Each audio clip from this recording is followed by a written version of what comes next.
Okay, we're going to use a double needle now.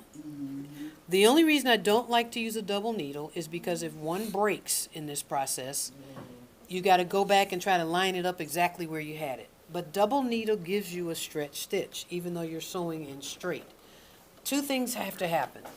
Typically, you want a machine that you can see the tension discs. This would not be one of those. Because tension discs, there are some that have a disc in the middle and two that go to side to side. You want the threads in different tension discs. You don't usually want them to run through the same one. I don't think on this one we have a choice, so I'm hoping this works. Secondly, the needle must be in center position. It can't be in left needle or right needle. It's got to be in the middle.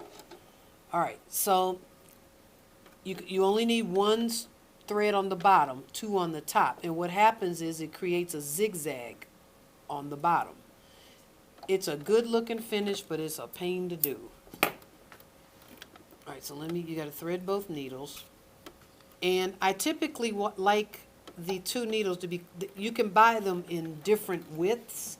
I like them closer together. I don't know why. I feel like I get more control and less needle breakage when they're closer together because they're both hitting the same thing at the same time.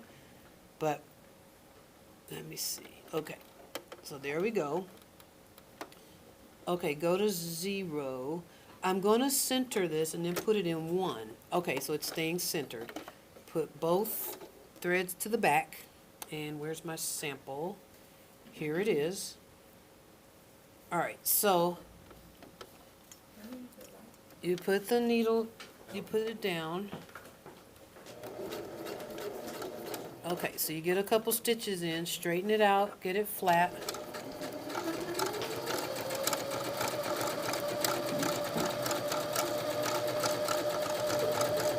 Okay, let me try a longer stitch length because that's taking forever.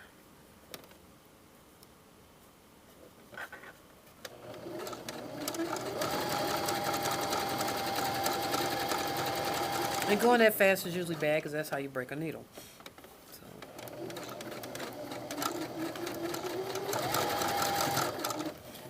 Okay, so can you see the finish on that? That's actually great. Yeah, see the difference? You all are so stupid. But you can see it's a nice fit. It looks like it's from the store. And look on the inside, no flippies. If I can flip your elastic on this side, you're not done. You got more sewing to do, okay? So is the second needle on the edge or? The second needle, you're trying to be on the edge of the elastic or slightly to the left of it, slightly off. Because what happens is the zigzag binds it down.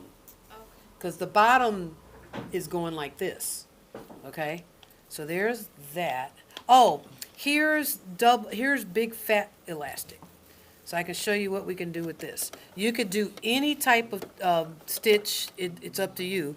But when I show you this particular one, you're going to go, okay, this is how my grandma's pants are made.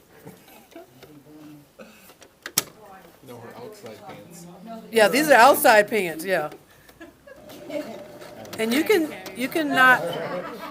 So it's the same thing. You want to, you see how we're trying to get it flat and clean. But I had to get a couple stitches in before I can stretch it. Okay, it's not pulling through there.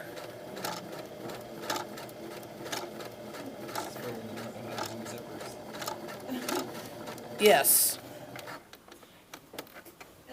There. Oh crap. I let go. It's snapped back, so this one's screwed up.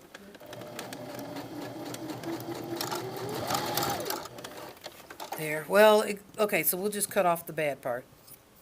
There. See how it looks?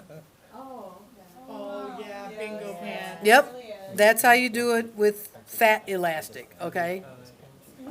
And the ugly part you just throw away. Looks like a lot of material. Oh, yeah, it's everything elastic you'll ever do. Okay? I call those Eaton pants. Another way to do fat elastic is to, well, I'll do it on this sample. I don't have any more fabric. Serger. Serge it to the right side of the fabric.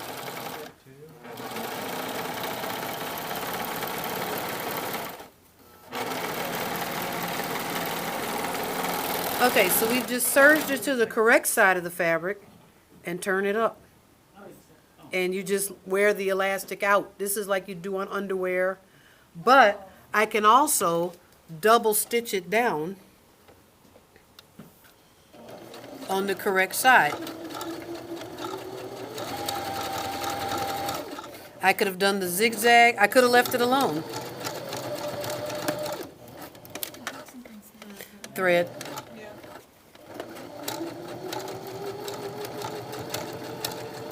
So do you see now it's got a, and it's a stretch. Oh, still Forever 21. Yeah, Yeah. exactly. This is what I would consider compromised. But that's the way you do it.